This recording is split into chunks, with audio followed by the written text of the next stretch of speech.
this stage. Georgie Purcell is on now. So if you want to listen to her chat, please come to the main stage. I'll introduce you to her.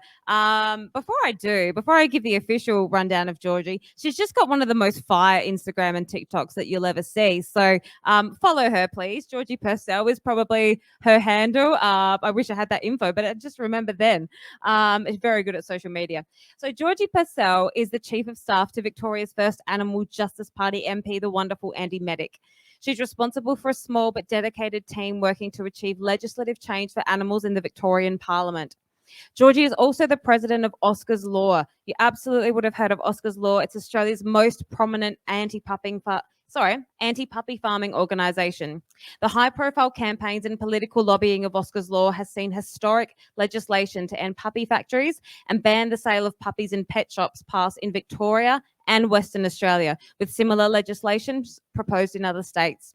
Georgie holds a Bachelor of Communications and a Bachelor of Laws. She's alumni of Melbourne University's Pathway to Politics program for women and Centre for Australian Progress.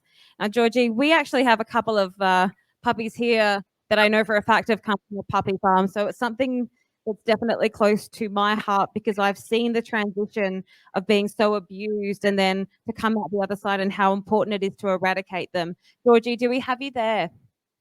Yes, hello. Can you hear me? Yeah, we can hear you. We can't see you. Yeah, there she is. Please put your hands together, Georgie Purcell. Thank you. Thank you so much. And I'm so happy to hear that there's some puppy farm rescues in the crowd today. Thank you for the lovely introduction and also for the social media shout out. I actually, in between talks today, dressed up as a Beyond Burger for Halloween. So if you do look at my Instagram, you'll see me in that wonderful outfit. That is amazing. Last year at the festival, we had Zach Bird dress up in a meat dress for Lady Gaga. And now we have the Beyond Burger Georgie. So it couldn't be better. Thank you. And yeah, thank you so much. I'm just going to spend 15 minutes, I guess, talking about puppy farms, the issue in South Australia, and then how we've won in other states and how we can end puppy farming in South Australia, because it's absolutely possible. So there's already been a bit of an intro about me. I'm the president of Oscar's Law, and I have been for about 3 years now, but involved in the campaign since about 2013. And I live here in Kyneton. I want to recognise that I'm on Tongarong land today and acknowledge any elders past and present in the audience today. I live here with 3 puppy farm rescues who were rescued as a result of Victoria's legislation to ban puppy farms, which passed the Parliament in 2017. I've got 2 Cavaliers and a sausage dog, and they're really good reminders, I think, about how possible it is to end puppy farming here in Australia. So a bit of background on Oscar's Law. My colleague, Deb Tranter, took a phone call when she was working in a shelter, and the person on the other end said, I don't know what I've just found, but it seems like a battery farm with dogs in it. And she went and checked it out, and that was the first time that a puppy farm was ever uncovered in Australia ever. And that was in 1992. So I often like to tell people when I talk about puppy farms that 1992 was the year that I was born, and we're still fighting to end this industry, but we have made massive progress, particularly because that puppy farm was in Victoria and was actually owned by a state MP at the time, a Liberal politician. So here in Victoria, we've ended puppy farms and banned the sale of puppies in pet shops. But as a result of that, it means that a bunch of the operators here in Victoria, some have closed down, but many are crossing the border. So it means that South Australia and New South Wales are actually inheriting our puppy farms. And it means the situation is only going to worsen if we can't end them there as well. I guess as a bit of background, it would be good to tell you about the legislation in South Australia, which is incredibly weak. So a code of practice was introduced for the first time for puppy farms in 2017. And the government there likes to say that that's the action that they've used, the action they've taken to combat puppy farms. But it has so many loopholes in it. It doesn't protect dogs in any way. In fact, it even allows a puppy farmer to kill their breeding dogs by any means possible except for drowning. And they thought that was a suitable way to combat puppy farms. So the code of practice says as long as the method causes death or unconsciousness as rapidly as possible. So a lot of people like to think that dogs and cats have better protection under the law in this country, but the reality is when it comes to dogs on puppy farms, they're often treated in exactly the same ways as pigs or chickens in factory farms. It also allows dogs to be confined for 23 hours and 30 minutes a day. So it means that they only need 30 minutes of enrichment. And of course, the policing of this code of practice is minimal. So many dogs on puppy farms in South Australia would not even be receiving that. And of course, the sale of puppies in pet shops is completely legal in South Australia. And the reason why it's so important to end the sale of puppies in pet shops is because it is one of the main and most public outlets for puppy farmers. It allows those impulse buys. People see them in the window and make a split-second decision.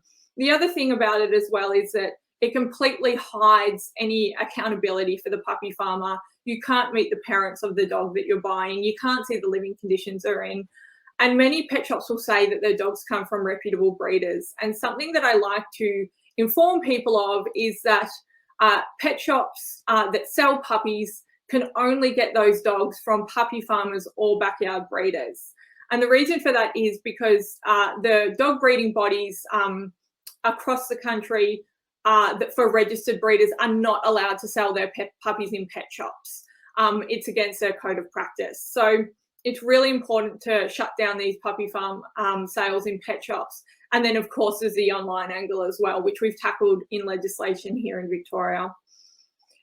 So how we won in Victoria, which was the first state where we got legislation passed, was we really had to make puppy farming a political issue.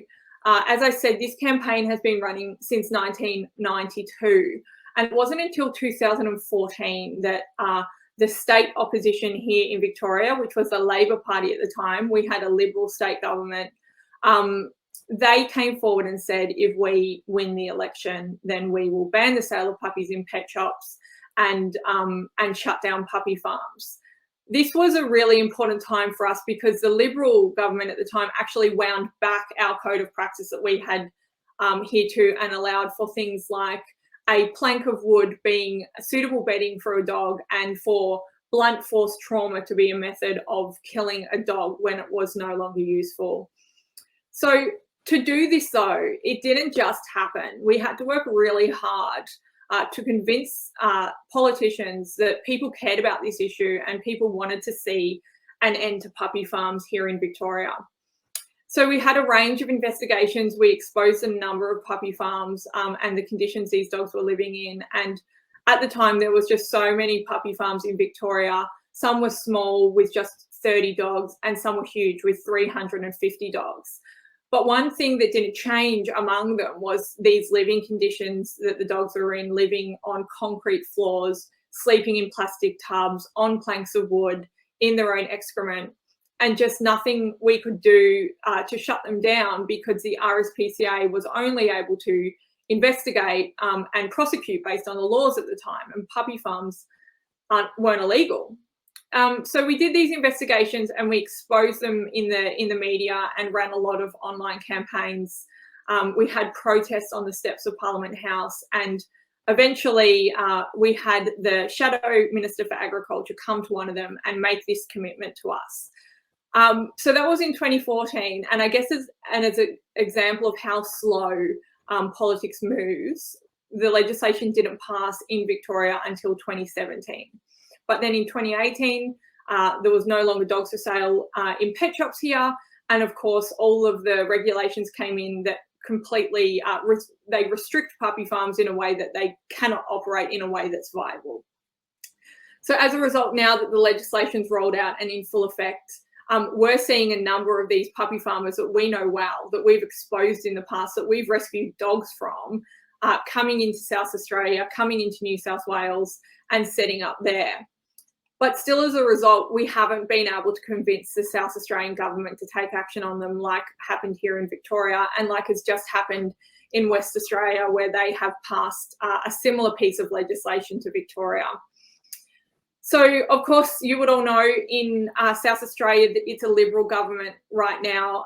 So what we decided to do instead was, like we did in Victoria, if we couldn't convince the Liberals, perhaps we could convince the opposition to make a commitment. And this is really important because it's a pivotal moment right now in South Australia with a state election looming next March.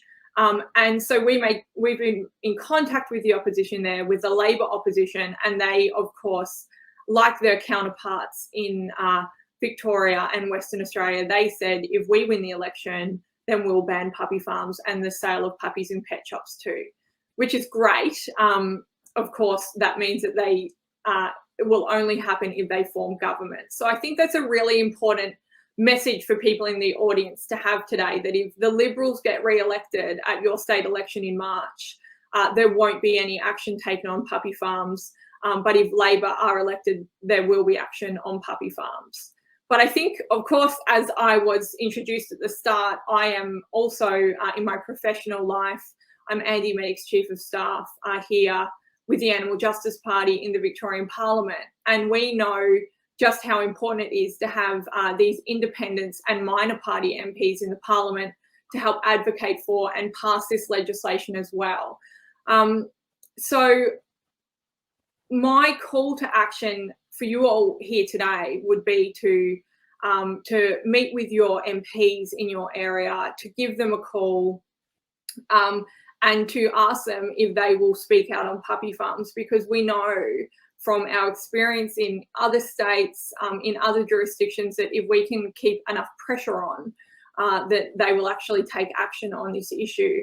But as with all things in politics, particularly with the major parties, they only want to do it if they see that there's a vote in it. And we really need to do all we can to keep this as a political issue. A burning bridge is what we call it. We're almost there with puppy farms in South Australia, but we really need this this change in government, and we really need these MPs on the crossbench and the independents who are willing to make sure that the legislation's strong, that it passes through, and will bring about the best change for dogs and puppies in South Australia as possible. Just one other thing that I wanted to touch on is Kitten Farms is another issue that, of course, happens on the in the same conditions as puppy farms do. They're not as common, but they, of course, exist in South Australia as well. And we've received the commitment that this legislation will not just be for dogs, but it will be for cats as well. Which is really important because we know that it's puppy farms that get a lot of the attention, but cats live in these conditions as well, which is what we've seen across the country with our investigations. So I would really encourage people. We'll be running a state election campaign in South Australia next year before the state election, and we will be looking for people to get involved and to speak out and to help us really keep puppy farms in the sphere of all these politicians. Of course, what we would love the most is to get a commitment from both major parties, so that no matter who wins the election and who forms government, there will be an outcome for dogs on puppy farms no matter what. And then, of course, as president of Oscar's Law, we have to remain non-political, and we can't promote any particular political parties. But what I would say to you is to really consider voting for animal-friendly MPs. I know that ending puppy farms is a really big priority for the Animal Justice Party in South Australia, and they have a wonderful candidate who would be willing and able to take this issue on as well, and to work with the government on ending them, and really importantly, to not have any independents or minor parties in the Parliament who wouldn't maintain the best interests of dogs, which was the case that we actually faced in Victoria when the legislation reached the Parliament, and we had to fight really, really hard to get it through in the end. And it only passed by one vote. So it's really amazing to think about that with all the struggles that animals go through and in all the ways that animals suffer, it's still so hard to bring about change even for companion animals. So your vote is really powerful. It can help us end puppy farms in South Australia. And if you would like to get involved in a campaign with the upcoming election, please reach out to Oscar's Law. We'll be setting that up early next year. And we would love to have as many people in the state involved as possible to make sure that we can end this industry in the state for good. That's my time up. I'm not sure if there's the ability to have questions, if there's any, but if there is, I'm more than happy to take them. And I'm also happy to take any questions by email as well. Fantastic, Georgie. I'll get your email in a second. I'll just check if there are any questions. If you want to pop your hand right up for Georgie. Unfortunately, where we are, it's in the sun and a lot of people were in the shade, not immediately here. So doesn't look like we've got any questions for Georgie. But I do have something else for you, Georgie, which is Poppy. The dog that you have, this is Poppy, and she was rescued from a puppy farm. This is one of the dogs that I was talking about. And you know, when we first met her, she was so broken. I guess that's the only way I can describe it. She was incredibly broken. She's given birth to several litters, obviously, you know, without her consent or her wish. And now she's leading the show and she's walking me around and I'm the MC. So Poppy, that was Georgie. Hi, Poppy. And Georgie, that was Poppy. So it just goes to show what the love of a good human can do to change. I mean, it took a long time, a really long time to get her, you know, back to being a dog again and not a victim, I guess. But it really shows what you can do. And it's really important to stamp this out so we have no more dogs like Poppy. I think that's our time. If you want to give us your email address or how we can contact you, we do have the Animal Justice Party stall here, so people can get in contact with the AJP that way. But if people want to contact you directly for Oscar's Law, how can they do that? Yep, so the best way to contact me would be to send an email to info@oscarslaw.org.au. And we're always happy to answer questions, or if people want to get involved, we're more than happy to chat about that as well. And I'll hopefully be able to come to South Australia for the election. I think they're letting Victorians in from November. So hopefully I'll be there next year and be able to catch up with people in person. Georgie, we hope so. You're an absolute powerhouse. And one thing I know for sure is that the animal rights movement is in really safe hands with people like you. So thank you so much. Please put your hands together for Georgie. Thank you so much.